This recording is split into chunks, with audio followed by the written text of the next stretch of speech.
Ah non, mais on doit avoir une personne. Hein. Ouais, non, mais c'est juste que avant, ouais, là, on a vraiment, à partir du moment où on a une orientation, nous, il faut qu'on.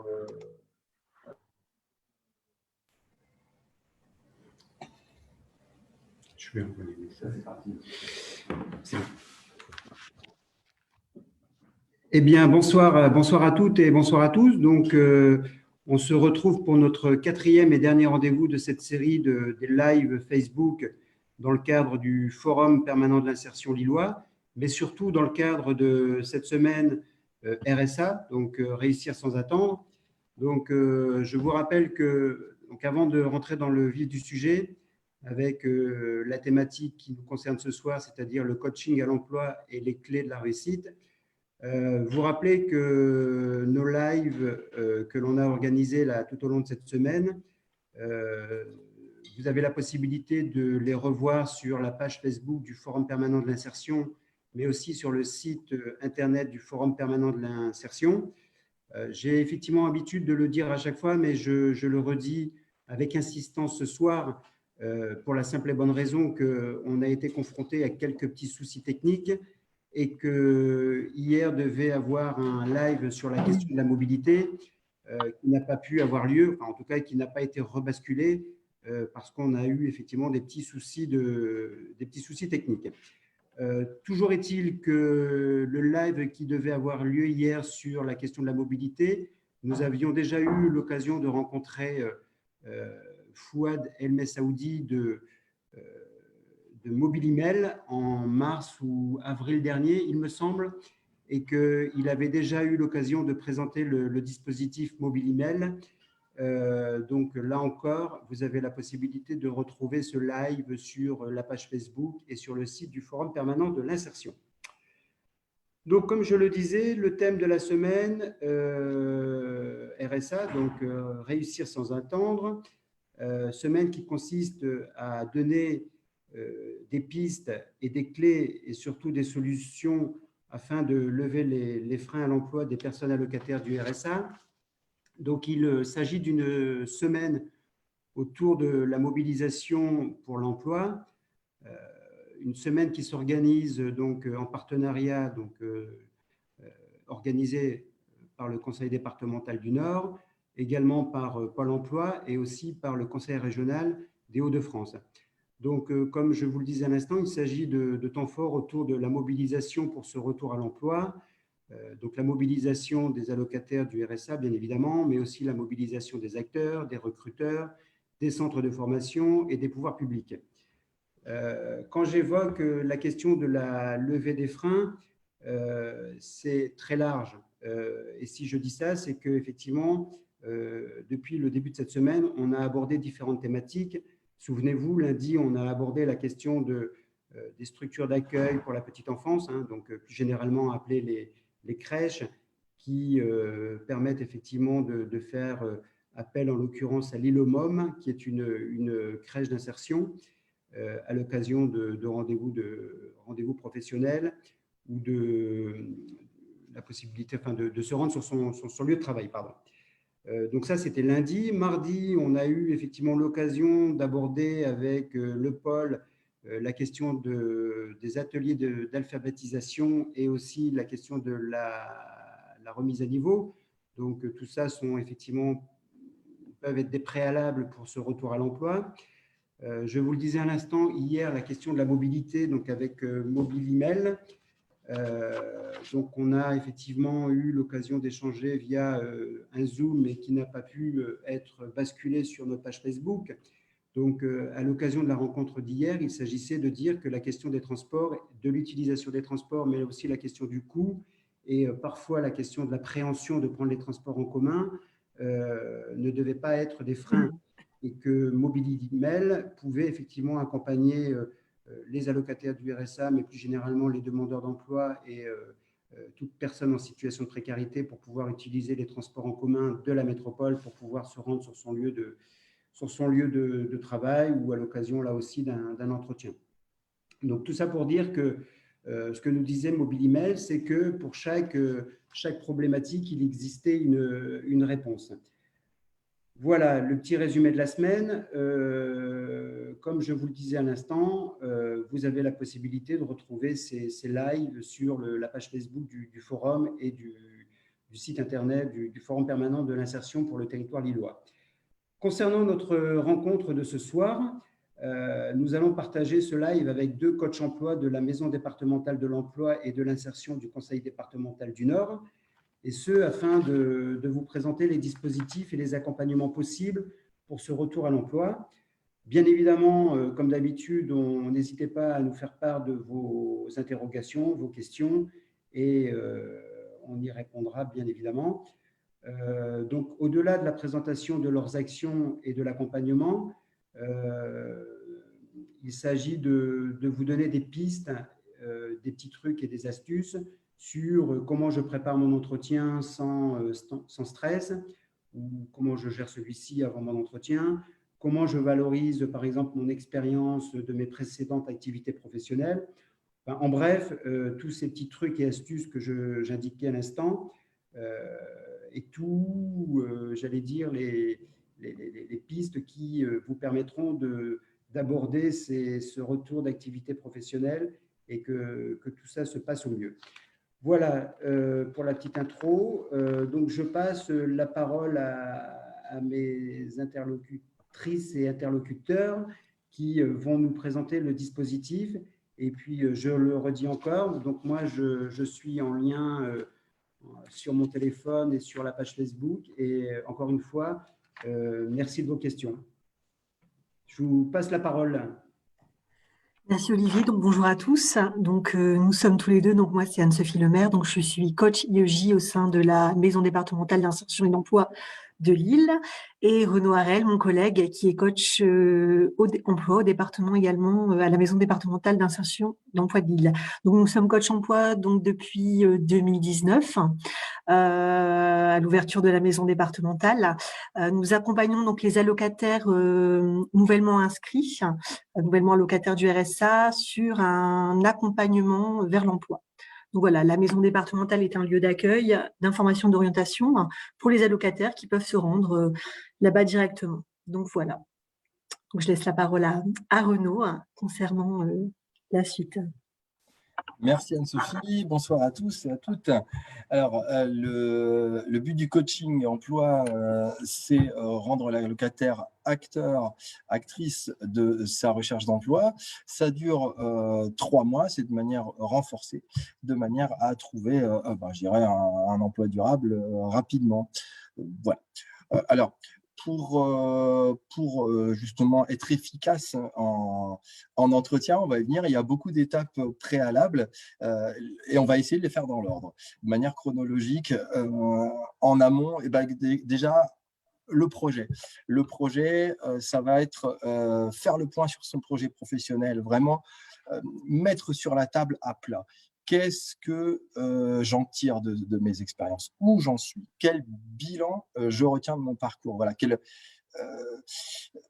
il faut être au clair en fait, de ses motivations, de ses compétences, ce qu'on veut, ce qu'on veut pas. Bien sûr, après, élaborer un plan d'action qui me conduira justement à atteindre mes objectifs. Et nous, les coachs, on est en appui derrière ça. Donc, quel est mon souhait? Combien j'ai de temps pour le réaliser, comment je vais faire, quels seront les freins, comment les résoudre, est-ce que j'ai besoin d'une formation préalable, c'est peut-être une étape nécessaire ou pas. S'il y a un besoin de se former, en tout cas, il existe de nombreuses ressources, personnes ressources et structures ressources classiques, Pôle emploi, l'APEC, le PLI, les associations, une multitude de conseillers par filière. Voilà. Et puis, ça, c'est si vraiment vous visez une formation. Ensuite, si effectivement c'est l'emploi direct, eh bien, faire le point sur ses compétences personnelles, professionnelles, dégager des pistes. Voilà. Et ensuite, je repasserai la parole à Anne-Sophie pour parler de la technique de recherche d'emploi, une fois que tout ça est bien au clair. Première question, pardon. Ah, Vous avez, l'APEC, c'est ça? Oui. Qu'est-ce que l'APEC? L'APEC, c'est le Pôle emploi pour les cadres, on va dire. C'est pour les personnes diplômées, c'est un accompagnement, un dispositif qui accompagne généralement les cadres, hein, en tout cas les personnes qui ont tout au moins quelques fonctions encadrantes. Voilà. avec un C comme cadre. APEC. Donc, je rebondis sur ce que tu dis, Renaud. Donc là, on va parler des techniques de recherche d'emploi. Donc là, une fois que le projet est posé, qu'on souhaite partir vers un emploi, il faut absolument, donc on va commencer par réaliser son CV, hein. Donc avec nom, prénom, enfin la base. Il faut faire attention à son adresse email. Il faut qu'elle soit correcte, nom, souvent nom, point, prénom. Voilà, il faut pas trop de folie, parce ça arrive souvent. On a justement des surprises sur l'intitulé du. Renaud, tu veux peut-être intervenir sur Oui, et je l'intitulé? peux mettre gigi59@gmail.com ou pas? Non, vaut Non, mieux pas. faut pas. Ok. Voilà, c'est pas très sérieux, hein.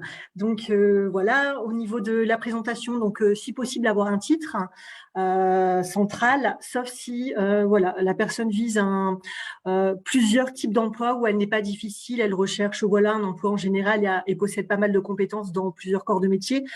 Elle peut, elle n'est pas obligée de mettre un titre, ou elle en met plusieurs, mais j'aurais tendance à dire là, ne pas en mettre. Donc, plutôt mettre un titre qui soit assez visible pour que le recruteur sache rapidement de quoi il s'agit. Ensuite, essayer de mettre les compétences en avant, hein, les compétences qui sont en cohérence avec l'emploi qui est visé, la formation et l'emploi, c'est-à-dire ses expériences professionnelles, c'est sa formation. Et alors, comment choisir si on met d'abord l'expérience professionnelle ou la formation? On met peut-être la formation, l'expérience qui est le plus en lien avec l'emploi visé et le plus récent. C'est-à-dire que si on a fait une formation 2019 en vente et qu'on cherche un emploi de vendeur et qu'on n'a pas eu d'expérience professionnelle depuis 2015, autant mettre sa formation en premier, en fait. Donc, ses compétences, les compétences qui sont apprises, ensuite sa formation, ensuite son expérience professionnelle.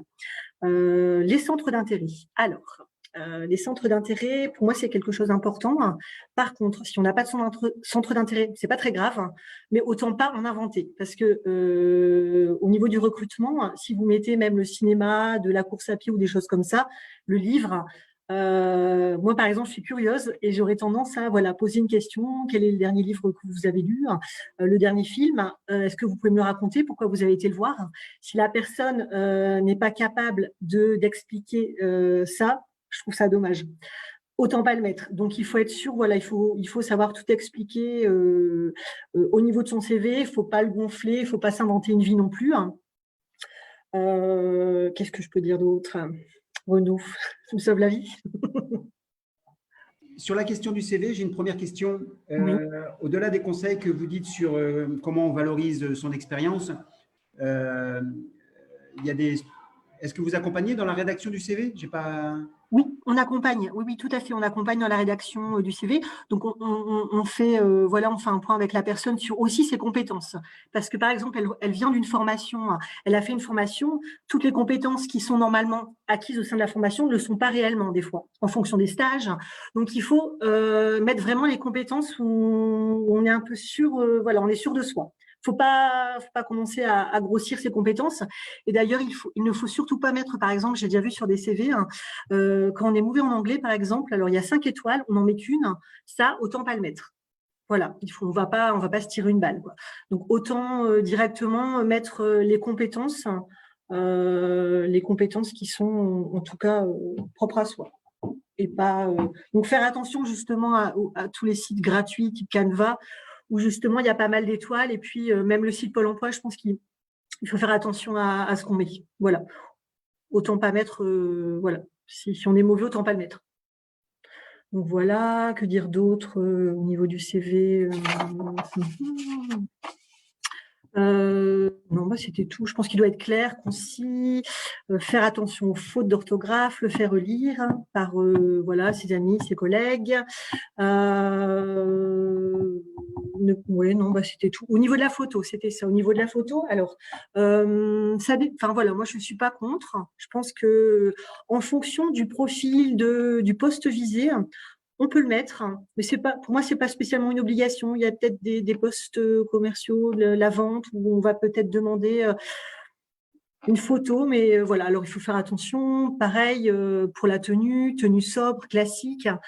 Si on recherche un poste en administratif ou un poste voilà, de chargé de mission, voilà, avoir une tenue adéquate, même au niveau de la photo, en adéquation avec le poste visé. Voilà. Des questions peut-être? Alors, pas de question, mais en fait, je voulais juste ajouter aussi un petit truc sur le fait que nous, centres sociaux, et en l'occurrence le centre social Projet, on a aussi des permanences d'écrivains publics qui accompagnent aussi les demandeurs d'emploi dans la rédaction des CV. Donc voilà, c'était juste une information que je souhaitais apporter à toutes les personnes qui se seraient connectées ce soir. Voilà. Bien.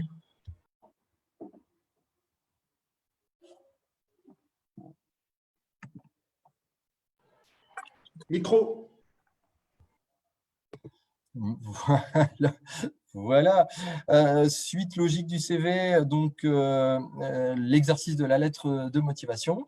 Alors, c'est un exercice qui donne des cheveux blancs à beaucoup de personnes et des maux de tête, sans doute.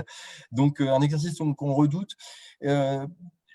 Quelques erreurs à éviter. En tout cas, je rejoins Anne-Sophie sur le fait de faire attention aux sites gratuits qui proposent des lettres de motivation qui ne sont pas finalement personnelles, mais qui sont des modèles d'une platitude effrayante. Évitons, parce que dans une lettre, c'est là où commence à émerger une personnalité. Vous devez vraiment parler de vous. Ça ne doit pas être plat, on doit sentir quelque chose battre, je ne sais pas, du cœur, des tripes, mettons-y en tout cas de la personnalité. Ça, c'est quand même essentiel. Et c'est là où l'exercice est difficile, c'est que ça reste un exercice avec un cadre, avec des codes à respecter, avec une structure, donc avec des parties à respecter. Mais cet alliage entre la passion, en tout cas qu'est-ce qui fait que vous êtes fait pour ce poste, ou qu'est-ce qui fait que vous allez donner des compétences, une motivation singulière et donc unique pour ce poste. Il n'y en a pas deux comme vous, qui que vous soyez. Voilà, c'est cela. Je dirais ensuite la lettre de motivation non manuscrite, hein, c'est pas la peine, sauf si c'est vraiment demandé dans l'offre d'emploi. Elle est bien sûr personnalisée, hein. Dans l'idéal, on a toujours un CV et une lettre par offre d'emploi, dans l'idéal. Et puis, ça doit être prêt. C'est comme un CV, plus c'est préparé à l'avance, parce qu'on a souvent une base commune et des petits ajustements à faire. Ah, on ne voit pas mes mains, des petits ajustements à faire selon l'offre. Eh bien, ça doit être prêt à tout instant, parce que, surtout actuellement, ça doit être vraiment prêt. Vous devez être prêt à dégainer. En fait, une offre me plaît, elle sera peut-être plus en ligne dans 2 jours. Donc, si je ne suis pas prêt, ça sera du bâclé ou ce ne sera jamais envoyé. Donc, anticiper. Voilà. Oui, je te vois réagir. Alors, ça fait longtemps que je n'ai pas fait de CV, ça fait longtemps que je n'ai pas fait de lettre de motivation. Mais en règle générale, sur le CV, sur la lettre de motivation, aujourd'hui, on travaille avec le réseau, enfin, l'informatique. Si il est demandé, c'est encore demandé beaucoup des CV et des lettres de motivation en format papier, ou c'est par mail? Je laisse répondre ma collègue peut-être. J'aurais tendance à dire oui par mail, très souvent. Enfin, au niveau papier, je pense que, enfin, moi, j'ai pas eu depuis très très longtemps Oui. ce type de demande en fait. Toi, je sais pas, Renaud, hein. Non plus. Ensuite, il faut faire attention que quand le CV et la lettre sont imprimés, ça rende bien, hein, les couleurs rendent bien et ne soient pas des couleurs trop criardes. Mais le mail a ceci d'intéressant que la personne le recruteur qui reçoit le CV et la lettre par mail va pouvoir le faire circuler autour d'elle. Or, si vous donnez directement en main propre un CV à quelqu'un, par exemple à un vendeur dans une boutique, qui sait si le vendeur ne va pas la mettre à la poubelle parce qu'il a envie de faire rentrer son pote par piston. Au moins, si vous l'envoyez à la bonne personne, Oui. elle la garde comme dans une base de données. Certaines entreprises gardent les CV, les candidatures dans une base de données très longtemps. Donc, le mail est à privilégier vraiment. Mais alors, encore une fois,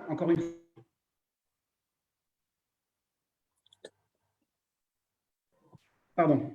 Oui, je disais, je réagis au fur et à mesure de ce qu'on se dit. Encore une fois, si on est sur un allocataire ou un demandeur d'emploi qui n'est pas doté d'outils informatiques, qu'est-ce que vous leur proposez? Donc, du coup, nous, chez nous, déjà, automatiquement, on a des ordinateurs au niveau de la maison départementale également, et on a aussi des partenaires. Et vous, centres sociaux aussi, je pense que vous pouvez aussi aider. Je pense que chaque centre social aussi peut permettre également ça. Il y a Emmaüs Connect, une association qui permet justement, qui offre cette possibilité. Donc voilà, mais en tout cas au sein de la maison départementale, puisqu'on a 2 adresses, voilà, on peut se permettre. Et puis je pense que les partenaires en général du PDI offrent aussi ces possibilités. Moi, je voulais revenir aussi également sur du coup la lettre. La lettre, quelquefois, alors c'est pas par mail quand on fait des lettres, des candidatures spontanées, et qu'on passe quelqu'un qui veut travailler comme vendeuse ou vendeur dans une boutique, voilà, va peut-être passer. Moi, je lui conseille même de passer dans une boutique, de déposer, et donc en effet, il va le faire peut-être son CV, sa lettre de motivation, et l'imprimer, mais il va aller le déposer. Donc, des fois, on n'a pas toujours l'adresse email du recruteur, de la personne. Donc, on peut aussi fonctionner comme ça, en fait.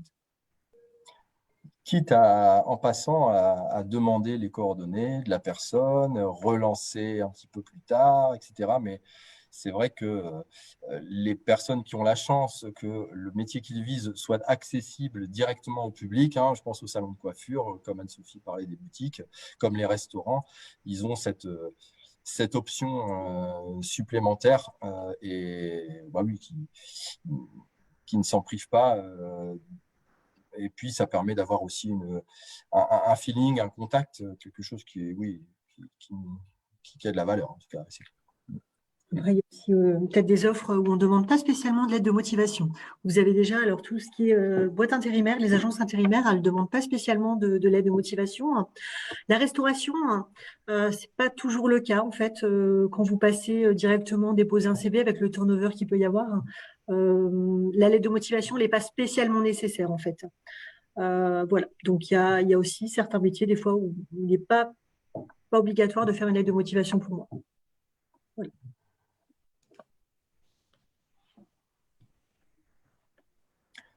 Ok. On peut peut-être embrayer sur le cas où le CV et la lettre, ou bien le CV direct donné à un restaurant, va déclencher un entretien. Alors l'entretien, on peut peut-être parler de l'entretien en face à face, celui qu'on redoute aussi, et puis ensuite parler de l'entretien téléphonique et l'entretien visio. L'entretien visio, le grand gagnant de cette année 2020. Donc, alors, et peut-être 2021. Revenons donc sur l'entretien. Effectivement, tu parlais de gestion du stress tout à l'heure, Olivier. On a également des partenaires qui peuvent aider à effectuer des simulations d'entretien et même étudier et proposer une tenue vestimentaire en rapport avec le poste visé. Donc, vous aurez reconnu peut-être pour beaucoup d'entre vous la cravate solidaire. Et je dirais qu'il existe maintenant aussi des applications sur portable de cohérence cardiaque, par exemple, pour lutter contre le stress. Alors, voilà, les nouvelles technologies peuvent nous aider aussi. Je dirais que pour un entretien, déjà ne pas être évidemment pas en retard, mais pas trop en avance non plus. Voilà. Ça peut nous jouer des tours. Anne-Sophie l'a constaté il n'y a pas si longtemps que ça pour un candidat qui n'aurait pas dû arriver trop en avance. N'est-ce pas? Oui, Tout à fait, merci Bruno. Donc en fait, dernièrement, j'ai fait un atelier donc avec des allocataires pour les préparer à un entretien, hein. Et donc voilà, certains étaient en avance, donc j'étais en train de boire un café et je me suis aperçue que voilà, j'ai un de mes jeunes qui crachait, enfin pas très loin de moi, donc j'étais au-dessus au premier étage, hein. Et en fait, c'est vrai que quelqu'un même qui fume, quelqu'un qui arrive même 10 minutes en avance, on fait attention à l'attitude de la personne qui arrive. On regarde si elle met bien son mégot à la poubelle, si elle fume. On est déjà en train d'étudier. Donc, il faut faire très attention justement aux premiers pas, même les quelques minutes avant l'entretien sont importantes en fait, parce qu'on est déjà en train, en tout cas le recruteur peut être à côté, peut être en train justement de fumer une cigarette aussi à côté de la personne. Et c'est déjà arrivé, donc il faut faire aussi attention à son arrivée en fait, hein. Voilà. Alors, comment dire, c'est vrai que les petites astuces sur l'entretien, ça va être déjà anticiper beaucoup. C'est-à-dire pas attendre le matin même pour se rendre compte qu'en fait, on n'a plus, on a plus la chemise, on ne rentre plus dedans depuis l'an dernier, pour constater que notre CV, on n'a pas une chemise en carton ou une belle liasse avec des feuilles transparentes qui donnent de nous l'image ordonnée d'un candidat bien préparé. Donc voilà, c'est toute l'image qui se joue. Et bien souvent, on le dit, on n'a qu'une seule possibilité de faire une bonne première impression. Et ça se joue bien souvent dans les premières secondes, premières minutes. Donc, voilà, plusieurs CV sont d'ailleurs à prendre, hein. Si le recruteur, lui, n'a pas votre CV, vous pouvez toujours lui en proposer un. Vous prenez, bien sûr, de quoi écrire. Il n'y a rien de pire qu'un candidat qui arrive les mains dans les poches sans avoir de quoi même prendre une seule note. Donc, papier, stylo, carnet. Et puis, alors, ce qui s'anticipe aussi, c'est l'itinéraire, c'est le trajet, c'est les bouchons. Pourquoi pas, la veille, déjà, aller faire son trajet pour se rendre compte de peut-être la veille que, bien, tiens, on s'est un petit peu trompé ou que c'est très dur à trouver malgré le GPS. Ça, là aussi, c'est à anticiper. Voilà. Alors, une fois arrivé à bon port, que se passe-t-il? On a eu ce cas de figure hier qui a été évoqué par Mobilimel, un monsieur qui venait de Roubaix pour aller travailler à Vitamine T, à Léquin, il me semble, qui n'avait pas forcément pris les bons transports. Donc, il a mis 1h45. Et ce que disait Fouad Messaoudi de Mobilimel, c'est que justement, dans le cadre de dispositif, il y a aussi des personnes qui peuvent accompagner dans les transports, lors de ce premier trajet, pour l'accompagner à prendre les bons transports. Et au final, au lieu d'avoir mis 1h45, elle en a mis 45, je dis bien. Donc, voilà. Donc, c'est vrai que si on ne mesure pas bien le temps, on disait ne pas arriver trop en avance, mais du coup, forcément, on peut arriver en retard. Oui, c'est pas simple de trouver le bon tempo. Effectivement, une fois arrivé. Donc, l'important, je pense que c'est la cohérence. Le candidat parfait, je dis souvent, n'existe pas. J'ai piqué ça à un collègue, je trouve que c'est tout à fait juste. Le candidat parfait n'existe pas. Par contre, le candidat, je dirais, incohérent ou qui ne va pas réussir à mettre en confiance l'employeur, il existe beaucoup. Donc, comment dire, répondre sincèrement, répondre tout sincèrement aux questions, ne pas gonfler ses expériences. De toute façon, si vous adoptez, je dirais plutôt un discours tout fait et qu'on ne sent pas quelques accents de vérité, le feeling ne va pas se faire. Donc, autant être celui qu'on est et puis jouer sa carte. Et vous serez pris pour celui que vous êtes. Alors, sans pour autant, évidemment, comment dire, adopter aucune attitude. Hein, le fond, c'est important, mais la forme quand même. Mais voilà. Ensuite, les questions qu'on vous pose. Ne pas y répondre, mais de manière quand même assez concise. C'est important.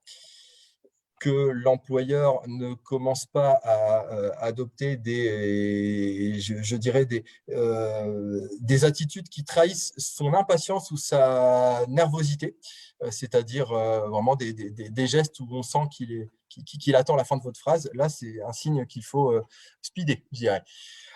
Ensuite, peut-être des questions pièges. En réalité, un CV, comme je disais, il faut savoir l'expliquer. Il faut savoir expliquer les trous dans le CV, les éventuels changements de cap dans votre parcours professionnel. Il n'y a pas meilleur que vous pour l'expliquer et avec sincérité, bon sens. L'employeur n'attend effectivement pas quelqu'un de parfait, il attend quelqu'un qui aussi ait appris de ses expériences, de son vécu, ait eu un recul et peut-être appris même de ses erreurs. On peut se dire, ben oui, tiens, je sais pas, Sophie, tu as peut-être un exemple. À un moment donné, Ouais, des jeunes qui tiens, ont beaucoup voyagé également. Enfin, voilà. Et donc, ils ne voulaient pas spécialement le préciser, hein. Moi, je pense que quand on voyage, on adopte, voilà, on arrive à avoir certaines compétences. Moi, j'ai des jeunes voilà, qui ont travaillé en restauration, qui ont été profs de plongée, des choses comme ça. Et en fait, voilà, ils ne voulaient pas spécialement me le raconter parce que pour eux, ils sont partis 2 ans en vacances. Mais moi, je trouve que justement, il y a des capacités d'adaptation. Ils parlent anglais, ils parlent plusieurs langues. Je trouve que justement, il y a des choses qui, dans leurs expériences, justement, je pense qu'il faut justement profiter de ça pour prouver qu'on a d'autres compétences si on a développé des nouvelles compétences. Donc voilà. merci. Donc, effectivement, les parcours linéaires, je ne sais pas, je m'adresse directement aux personnes qui nous écoutent, les parcours linéaires, vous savez, de la formation parfaite avec l'emploi juste adéquat, juste après, et puis la montée en responsabilité. Bientôt, on aura l'impression que la personne, elle fait ses enfants pile au bon moment. Est-ce que vous en connaissez beaucoup? Ça n'existe pas. On a tous des changements de cap, des imprévus, des choses. Et le recruteur, ne l'oublions pas, en face de nous, est aussi une personne qui a vécu et donc qui a une capacité de comprendre que la vie n'est vraiment pas linéaire. Mais en tout cas, il faut que vous en trouviez, vous réussissiez à en extirper le sens. De dire, voilà, il y a eu ça, il y a eu ça, il y a eu ça. Tout ça, ça a du sens. Juste quelque chose me revient sur quelqu'un que j'ai reçu cette semaine. Qui est peut-être à l'écoute d'ailleurs, et que je salue, Donia, qui a travaillé à la fois chez Amazon, chez McDo et chez Ikea. Donc, on pourrait être surpris par un tel parcours en moins de 2 ans, mais en réalité, elle a su trouver les mots pour me dire qu'en fait, voilà, après telle mission, elle a tout de suite trouvé quelque part. Donc, ma foi, on a bien le droit de travailler pour manger aussi.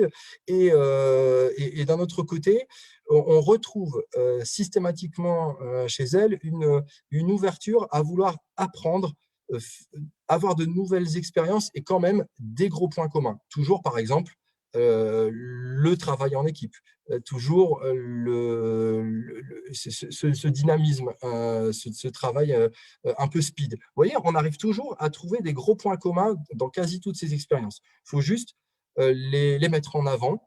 Ça donne de la cohérence au parcours. Voilà, donc c'était juste comme ça, quelque chose qui me revenait. Après, préparation classique peut-être de l'entretien, on n'échappera jamais à la question qui tue. Bonjour, présentez-vous. Oui, oui, oui. Bonjour, présentez-vous. Eh ben, faut l'avoir travaillé, sinon ça va pas. Donc, par exemple, Madame le maire, présentez-vous. Ah non, c'est pas possible là. Non, non, mais c'est aussi justement un exercice à travailler justement la veille, par exemple, et notamment à l'écrit. C'est-à-dire qu'on peut, on peut préparer ses questions à l'écrit, hein, et puis essayer justement de se dire, bon, bah voilà, je vais me chronométrer. Ça permet aussi de gérer le stress, de bien préparer justement les questions qui vont être posées, hein, les questions pièges. Ça permet justement d'anticiper, de se dire, bon, bah alors, il va peut-être me poser ça, il va peut-être me poser ça ou pas, hein. Mais tout au moins, on est préparé à se dire, voilà, je me présente en 45 secondes, 1 minute. Il n'en faut pas plus, il ne faut pas raconter sa vie non plus. On est là pour un but, on est là pour une candidature. Donc, on n'a pas besoin de raconter sa vie, enfin voilà, le nombre d'enfants qu'on a, des choses comme ça. Mais voilà, plutôt son parcours rapidement et ce qui nous amène aussi à cet entretien. Donc voilà, au niveau de la présentation. Pour terminer, je dirais, s'il fallait prendre encore 2-3 exemples, pas plus, de manière vraiment très courte, c'est que c'est comme le CV, c'est comme la lettre. Tout ce qu'on présente doit être en perspective avec l'offre, avec l'employeur qui est devant nous. Donc, en cohérence, les compétences et les motivations dont on parle, on doit avoir bien étudié l'offre avant pour vraiment être raccord. Alors, raccord à la fois avec l'offre, avec le poste, mais j'irai plus loin. On a vu ces derniers temps échouer des candidats qui, bien qu'ils avaient dans le fond bien travaillé ça, n'ont par exemple pas regardé le recruteur dans les yeux dans l'entretien. Ils n'ont pas eu le poste, n'ont pas, par exemple, qu'est-ce que je voulais dire, n'ont pas fait preuve d'un intérêt pour les objectifs de l'employeur. Or, l'employeur, il a peut-être la naïveté mais normal, quoi, de penser que il va payer la personne va être concernée par ses objectifs. Donc, lui, il veut investir en la personne qui va lui apporter pour son projet. Et donc, il doit sentir que la personne est concernée par ce qu'il lui propose, pas seulement par elle-même, ses exigences, ses attentes, etc. Non, voilà, il y a de la si c'est de la culture d'entreprise, vous allez entrer dans une aventure avec quelqu'un, avec une équipe, et on doit sentir ce fait que vous soyez concerné. Voilà, l'adhésion au projet de l'entreprise et ses objectifs, c'est super important. Toujours se mettre, si j'avais un seul conseil, toujours se mettre à la place du recruteur. Qu'est-ce que vous feriez à sa place? Qu'est-ce que vous attendriez, vous, du candidat, vous qui nous regardez, qu'est-ce que vous attendriez du candidat? Quels sont ses besoins? Et ce n'est pas seulement du savoir-faire, c'est aussi beaucoup de savoir-être. Voilà, et d'envie de s'investir. Donc, une posture d'écoute, d'ouverture, c'est très important. Pour l'employeur, il recrute d'abord une personne, sinon il vous recruterait sur votre CV et votre lettre. Hein. S'il vous reçoit, c'est bien pour quelque chose, c'est qu'il a besoin de sentir, de voir la personne en face de lui. Voilà. Bon, je pense qu'on a beaucoup parlé, je vois l'heure qui passe, par rapport à cet entretien face à face. Peut-être 2 mots, Anne-Sophie, sur la relance. J'ai passé un entretien, je ne sais pas ce qui se passe après. Peut-être aussi des questions à travailler. Bon, la présentation, le parcours, quel est son parcours, qu'avez-vous compris du poste, les journées types. Voilà, donc il faut bien s'imaginer dans le poste. Hein, je pense que c'est important dès qu'on rentre voilà, dans l'entreprise. Qu'est-ce qu'on va y faire? Quelle va être la journée type? Pourquoi vous, par exemple? C'est des questions qui arrivent souvent. Pourquoi je vous recruterai vous et pas l'autre? Qu'est-ce que vous aimeriez faire dans 5 ans? Quels sont vos projets à long terme? Voilà, les personnes aiment bien savoir aussi quel est le projet de la personne, comment elle anticipe sa vie professionnelle, les qualités, les défauts. Donc ça, il faut faire aussi attention. Ces contraintes, il y a aussi voilà, une partie, est-ce que vous avez des questions? Donc c'est une partie quand même qui peut être intéressante et qu'il ne faut pas négliger, je pense, puisque voilà, justement, on peut avoir certaines questions. Alors, on peut parler de certaines questions comme le salaire aussi, c'est pas spécialement dérangeant. Alors après, ça va dépendre aussi. Moi, je pense qu'une personne qui demande son salaire, c'est quand même quelqu'un qui voilà, a un certain niveau, certaines compétences. Je pense que de toute façon, souvent, alors les personnes qui démarrent, sauf celles qui sont diplômées, généralement démarrent au SMIC. Voilà. Ensuite, si la personne a des compétences, de l'expérience, voilà, du plus, je pense qu'elle peut commencer à parler négociation. Enfin, elle peut négocier ou pas. Ou en tout cas, si elle se sent en terrain conquis, elle peut se dire, bon, bah voilà, moi, voilà, j'aimerais bien être à tel salaire. Et pourquoi pas? Pourquoi pas? Ça va dépendre aussi de comment elle se positionne par rapport à l'employeur, si elle sait qu'elle a des atouts ou pas, en fait. Voilà. Comment elle sent aussi l'entretien. Si elle voit que ça s'est mal passé, je pense qu'on ne va peut-être pas non plus aborder ça. Il y a des questions à poser sur le recrutement, si c'est un travail en équipe, la date de démarrage. Voilà. Ça montre aussi l'intérêt que l'on a par rapport à l'offre, par rapport à l'équipe, par rapport à l'entreprise. Ça, c'est important. Donc, voilà. Au niveau de la relance, tu as des questions? Oui, est-ce qu'on peut aussi donner des conseils à la personne sur ses prétentions salariales et, enfin, je veux dire, en fonction de ce qu'elle va vous dire, de ce qu'est son expérience. Oui. On peut évoquer ce sujet-là avec la personne. Alors, moi, je l'évoque parce que généralement, alors c'est surtout pour les diplômés, par exemple, je remarque, voilà, ils ont fait 5 ans d'études pour certains et ils s'imaginent commencer à 2 500 €. Et voilà. Et donc, des fois, bah, je leur dis, voilà, ça fait bon, quelques mois que vous recherchez, c'est peut-être pas, peut-être que vos critères, ils sont un petit peu, enfin, vous êtes un petit peu trop exigeants. Et en fait, ils s'imaginent pas parce que, voilà, au sein de la formation, on leur a dit, vous allez commencer à tel salaire et voilà. Et en fait, non, ça se passe pas toujours comme ça. Donc, des fois, il faut aussi accepter de démarrer un salaire un petit peu plus bas et puis de monter aussi en compétences et de prouver aussi qu'on vaut peut-être plus, mais par justement par l'expérience et par les compétences et par ce qu'on va donner aussi à l'entreprise. Donc ça, c'est aussi des fois, voilà, on en parle, hein. Je pense que Renaud, toi aussi, Mais je pense que oui, tu et travailles à moins. j'irai plus loin. Alors, il est vrai aussi qu'on travaille avec une plateforme qui est en relation directe avec les employeurs et donc qui sont, eux, sur le terrain de l'entreprise et peuvent nous conseiller, par exemple, sur, tiens, combien vaut un responsable. J'ai eu cette conversation à la rentrée avec le chargé de la grande distribution et du commerce et qui m'a dit, voilà, un manager commercial en début de carrière, il vaut autant, par exemple. Et il ne faut pas qu'il prétende à plus, sinon il ne sera pas en fait pris au sérieux. Alors là, c'était vraiment du bon conseil. Ensuite, moi, j'irai même plus loin. Je reprends un peu, je rejoins Anne-Sophie, ce que tu dis, parce que j'ai exemple aussi de personnes souvent qui voudraient viser tout de suite le poste idéal. Sauf que le poste idéal, il est parfois compliqué à atteindre sans des étapes intermédiaires. On parlait d'étapes de formation, mais l'entreprise, elle va confier à quelqu'un, entre guillemets, les clés d'un poste et sans doute pas mal de responsabilités à partir du moment où elle sent que c'est du solide. Euh, tiens, je pense, elle m'a dit qu'elle regarderait l'émission Amel, qui est peut-être en ligne, qui a très vite intégré le fait que pour devenir assistante juridique, elle avait besoin d'une première expérience, par exemple comme opératrice de saisie, pour se faire 6 mois d'expérience dans un milieu de bureau, en fait, pour agir dans une relation un peu de bureau. Et puis, sans doute 6 mois d'assistante administrative, là, avec un peu de relation clientèle, pour agir dans une relation de service et avec quelque chose, un bagage un peu plus étoffé. Et que de là, elle sera crédible pour devenir sans doute assistante juridique parce qu'elle a aussi un gros bagage en droit.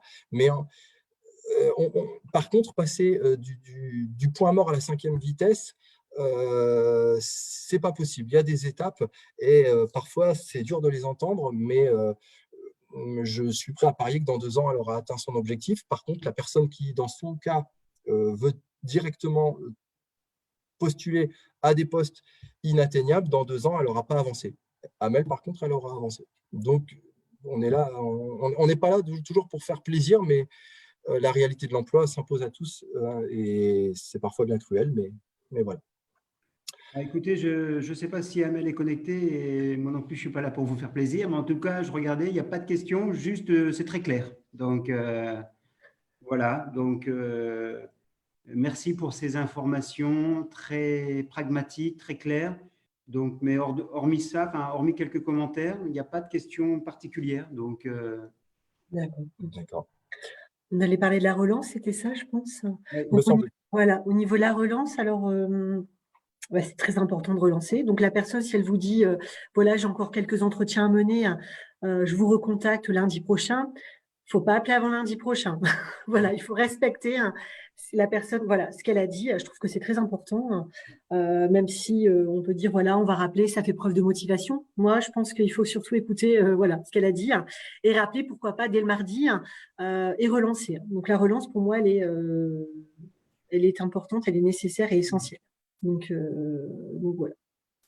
Est-ce qu'on peut aussi dire qu'une candidature sans relance est une candidature un peu pour rien, hein, parce que si vous n'avez pas eu de relance au bout de 7-10 jours à votre candidature et que vous laissez tomber, c'est un peu comme avoir sa chance au tirage et au grattage et puis utiliser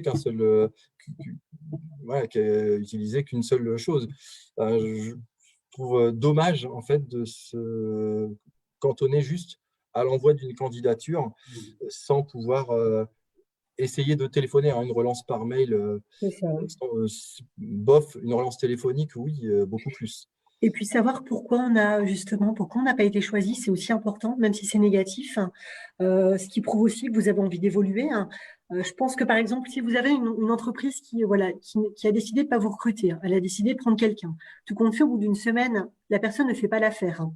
Eh ben, elle va se souvenir que vous l'avez contacté, hein, vous avez pris justement la peine de vous poser la question, hein, qu'est-ce qui n'a pas été et comment je pourrais m'améliorer, hein. Je pense que l'entreprise peut se dire, bah, tiens, c'était mon second choix, hein.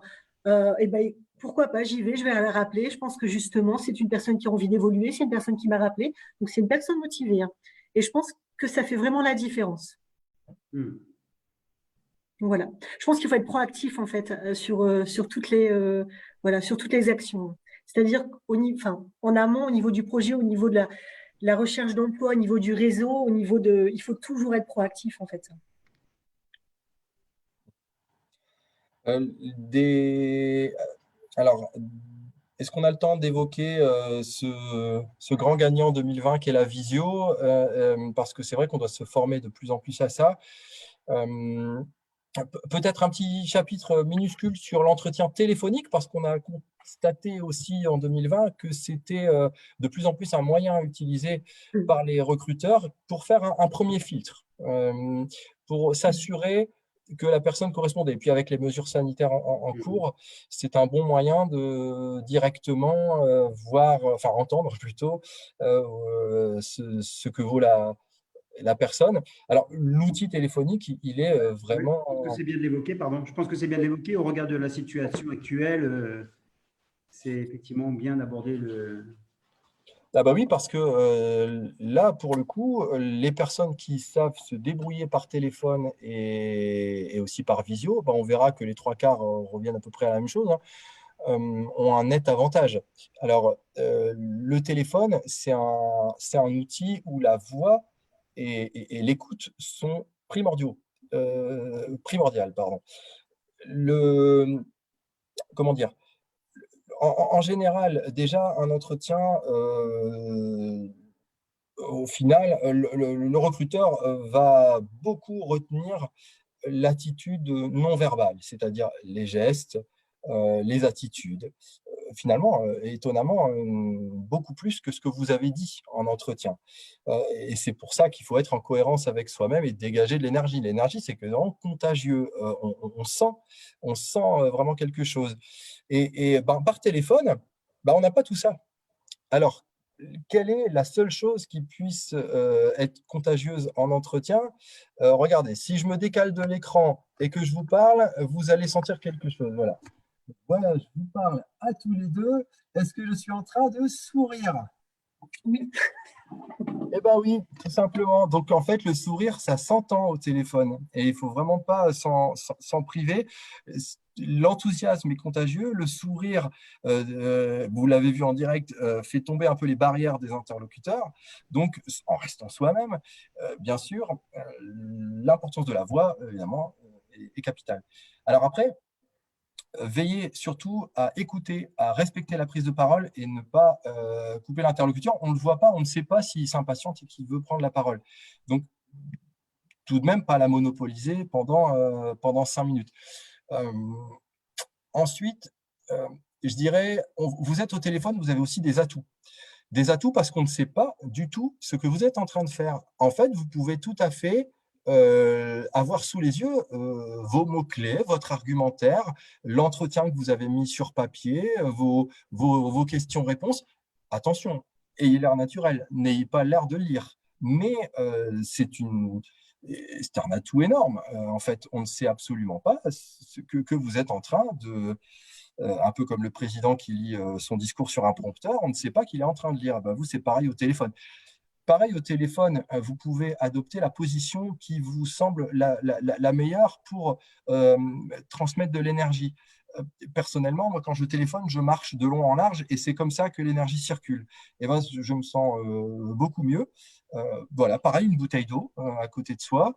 Ouais. demander bien sûr à la personne qui va entendre, hein, peut-être le bruit de l'eau, si on peut prendre 5 secondes pour boire de l'eau. Voilà, toutes ces petites choses téléphoniques. Attention, par contre, en visio, tout se voit. Alors, c'est plus compliqué. Et du coup, est-ce que ça ne nécessite pas d'avoir un petit gras de papier à côté? Parce que quelquefois, enfin là, vous dites pas couper la parole, mais quelquefois, on coupe la parole parce on veut réagir tout de suite. Et quelquefois, on laisse parler. Donc après, on ne se souvient plus de la chose sur laquelle on voulait intervenir. Et du coup, d'avoir un petit gras de papier pour tout simplement noter les choses sur lesquelles on souhaitait réagir. Pourquoi pas? Par contre, il faut faire aussi attention. Alors, quelquefois, on n'est pas prêt à recevoir cet appel. Et je pense que quand on postule, il faut se dire, attention, chaque appel, si on ne connaît pas le numéro, il faut faire attention. Ça peut être le fameux recruteur, la fameuse personne à qui on a envoyé cet email et cette candidature. Donc, je pense qu'il faut faire très attention. Nous, on bosse du coup avec des chargés de mission au niveau de la plateforme.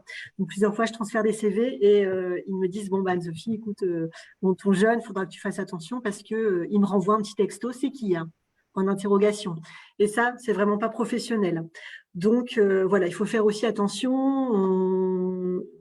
Quand on commence à postuler, quand on commence à candidater, il faut être prêt aussi à recevoir cet appel. Quelquefois, on n'est pas, voilà, on est dans un magasin, on est dans un commerce, donc on n'est pas dans une situation avantageuse. Donc, il ne faut pas hésiter à dire, bah voilà, est-ce que je peux vous rappeler dans un quart d'heure, je rentre chez moi, et comme ça, on peut parler tranquillement. Je pense que justement, il vaut mieux faire ça plutôt que de ne pas être dans une situation justement avantageuse. Ouais. Donc, voilà. Peut-être que effectivement, l'employeur ne vous en voudra jamais de ne pas avoir répondu à la seconde à son appel. L'an dernier, je travaillais pour une association. On appelait les personnes en permanence pour savoir s'ils voulaient travailler en intérim. Et je ne leur demandais pas et je leur en voulais pas s'ils ne répondaient pas dans les 5 minutes, hein, évidemment. Donc, mieux valait qu'ils préparent bien leur appel et puis qu'ils soient au calme et avec possibilité d'écouter.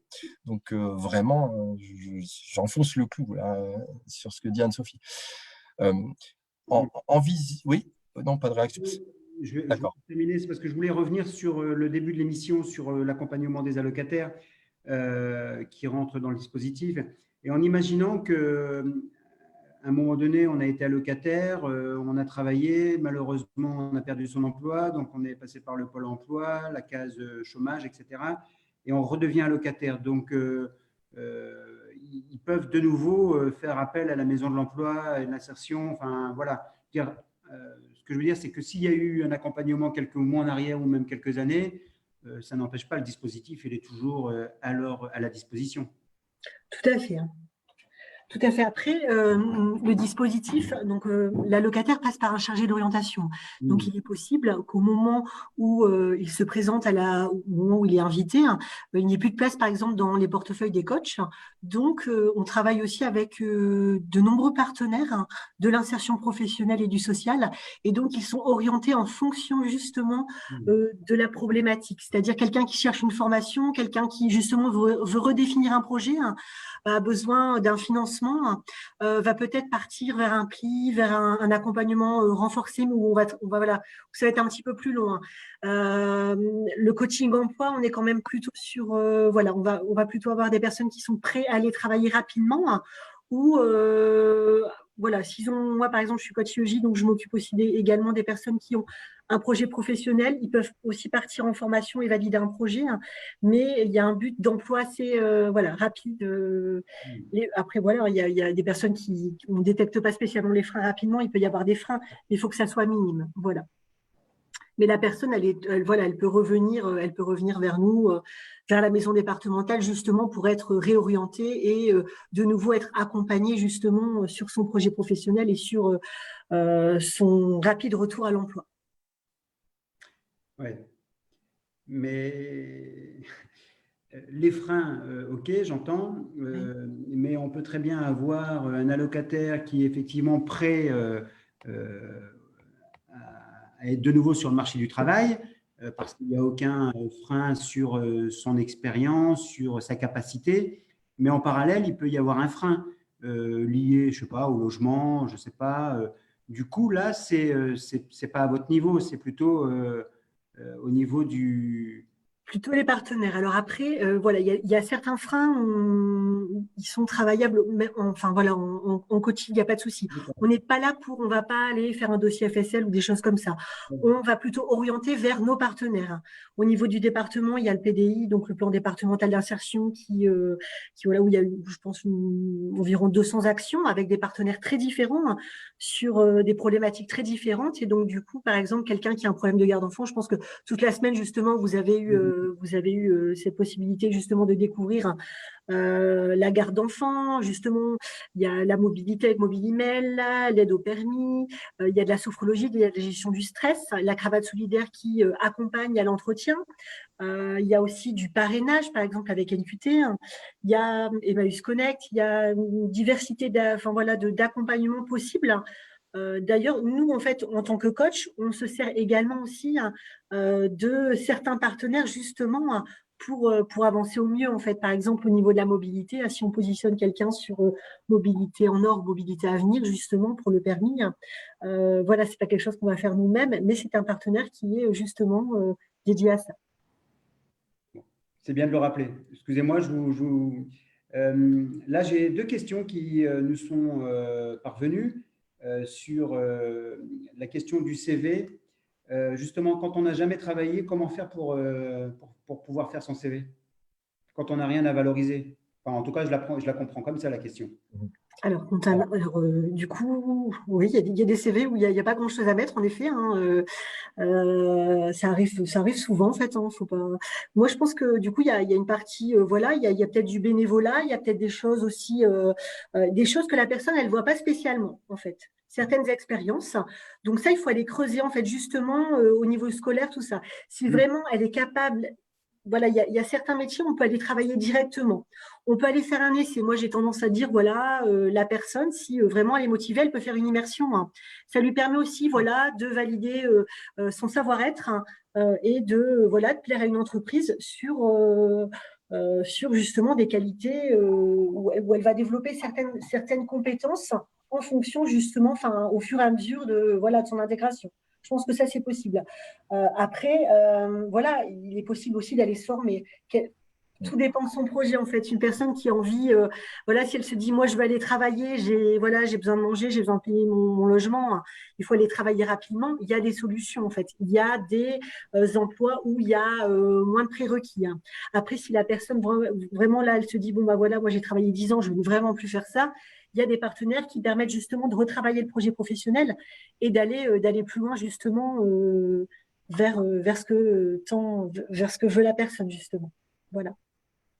Je pense que tout est possible, en fait. Après, il faut être clair avec soi-même, clair avec le temps. Quelqu'un qui veut reprendre, je sais pas, qui veut être psychologue, il y a quand même 5 ans d'études à faire. Est-ce que j'ai le temps? Est-ce que j'ai pas des enfants? Je sais pas, un crédit? Est-ce que c'est possible? Est-ce qu'il n'y a pas des paliers? Est-ce qu'on ne peut pas fonctionner différemment? Pourquoi je veux faire psychologue? Est-ce que tout qu'on fait, il n'y a pas un métier qui ressemble et qui prendrait que 6 ou 9 mois de formation? Tout est justement à discuter avec le référent. Son référent, c'est quand même une personne ressource. Je pense qu'il faut absolument, voilà, en tout cas, il faut bien s'entourer. Il faut bien, enfin voilà, il faut savoir taper aux portes aussi, parce que des fois, on n'est pas content de son référent. Il ne faut pas hésiter à se dire, bon, est-ce que je peux avoir un autre référent? Est-ce que je peux pas, justement, je pense que les personnes, il faut qu'elles restent actrices de leur projet, de leur avenir, de leur parcours et ça, c'est hyper important, en fait. Donc, je pense que les personnes, même si elles n'ont pas beaucoup d'expérience, elles peuvent en tout cas arriver. Nous, on est là aussi pour leur dire, voilà, monsieur, pour être maçon, en effet, il faut avoir un CAP maçonnerie, ou il faut avoir de l'expérience. Voilà, on est là aussi pour creuser tout ça. On peut pas faire des miracles non plus, mais la personne, elle sera orientée en fonction aussi de ses capacités ou de la future formation qu'elle veut faire. Je vois l'heure qui avance. Donc, j'ai encore une question. Donc, dans un souci de bonne répartition de la parole, je la pose à Renaud. Merci. Donc, la question, c'est que répondre à une question sur quels sont vos défauts, quelles sont vos qualités? Eh bien, déjà l'avoir préparé, parce que si on ne l'a pas préparé, cette question qui est quand même un grand classique de l'entretien.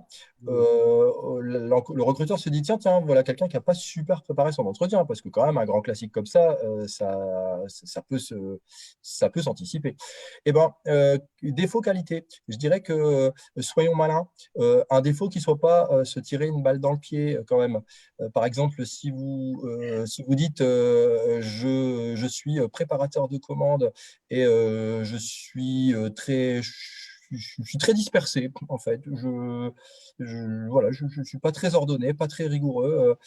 Bah, c'est par raccord avec le poste. Donc, soyons malins, trouvons plutôt un faux défaut qui soit en fait une qualité déguisée. Par exemple, pour un agent de nettoyage, on va dire, tiens, je trouve que je suis un peu perfectionniste quand même, hein.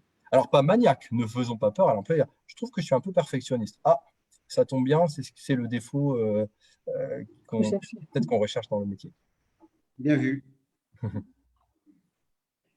Il est 19 heures. Je retourne. Je regarde encore s'il y a d'autres questions qui nous arrivent, mais je ne sais pas si vous aviez encore des choses à ajouter. Non, mais comme on n'a plus le temps pour parler de la visio, nous, au département, on a un petit PowerPoint, en fait, que peut-être il serait possible de mettre sur le site plus tard, afin de pouvoir donner des bons conseils. Je trouve qu'il est très bien fait. Donc voilà.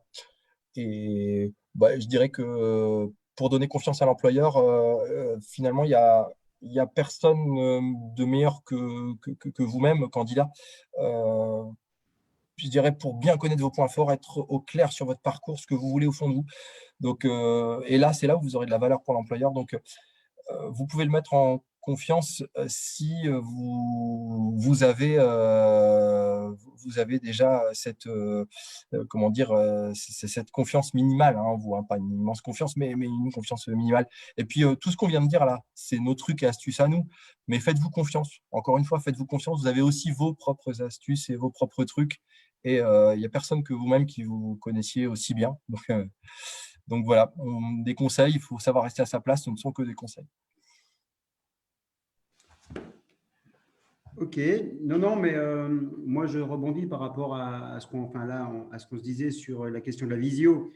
Bon, bien évidemment, on n'espère pas que cette situation se prolonge, parce que du coup là, j'embraye avec le forum permanent de l'insertion, parce que le forum permanent de l'insertion, c'est aussi, comment j'allais dire, à travers des espaces de rencontre et d'échange et de construction citoyenne, c'est aussi de rencontrer les allocataires du RSA et d'aborder avec eux à travers des rencontres en présentiel et thématiques via les partenaires que sont les centres sociaux. Donc l'idée, c'est de dire à un moment donné, oui, effectivement, on peut très bien imaginer, bon là, on était dans le cadre d'une semaine un peu particulière sur la RSA, donc réussir sans attendre, mais on peut très bien imaginer, enfin tout à l'heure, vous disiez que vous aviez des groupes d'allocataires, mais on peut très bien imaginer, en partenariat avec les centres sociaux et notamment avec les secteurs adultes et les référents, aller sur les territoires pour évoquer tout ce qu'on a évoqué là depuis une heure, mais à travers des rencontres sur les territoires. Oui, complètement. Oui. Voilà. Bah écoutez, moi j'ai pas d'autres, il n'y a pas d'autres questions qui m'arrivent, donc c'était très clair. J'imagine que non, je regarde une dernière fois s'il n'y a pas d'autres questions. Bah, là, j'avais une question, mais on y a partiellement répondu tout à l'heure. C'est comment gérer son stress avant un entretien, mais on l'a évoqué tout à l'heure. Et je dirais que plus vous préparez votre entretien, vous ne serez pas parfait, mais moins vous aurez le sentiment terrible de ne pas être assez bien préparé et d'aller à l'abattoir. Préparer. On ne sera pas parfait, mais bon, c'est beaucoup mieux que rien, en tout cas. Il n'y a pas de secret. Super, merci. Bah, merci de votre participation. Et puis, comme je le disais, dans le cadre du FPI, on peut imaginer effectivement ces rencontres sur les territoires. Donc, juste vous dire que, encore désolé pour le petit problème technique d'hier et qui ne nous a pas permis de retranscrire directement le live sur la question de la mobilité, mais comme je le disais, on a la possibilité de le retrouver sur la page Facebook, en l'occurrence la rencontre du mois de mars. Tout ça pour dire que la semaine RSA donc, continue jusqu'à demain. Nous, nos lives s'arrêtent ce soir, mais cette semaine de mobilisation a lieu du 23 au 27, donc via la Maison départementale de l'insertion et de l'emploi, donc avec des entreprises, des organismes de formation, des partenaires de l'insertion, donc avec, comme on le disait tout à l'heure, l'objectif que chaque allocataire trouve une solution à sa situation d'emploi, de formation et de coup de pouce. Donc, ça continue jusqu'à demain. Voilà, et puis on n'a pas programmé là d'autres lives dans le cadre du Forum permanent de l'insertion, mais toutes les informations, on vous les mettra sur le site du FPI. Anne-Sophie, Raphaël, Renaud, pardon. Merci encore de votre participation et puis à bientôt. Donc, Merci à toi. voilà. Merci beaucoup Olivier, merci à tous les À bientôt, au revoir. auditeurs. Au revoir à toutes et Bonne soirée. Bonne soirée.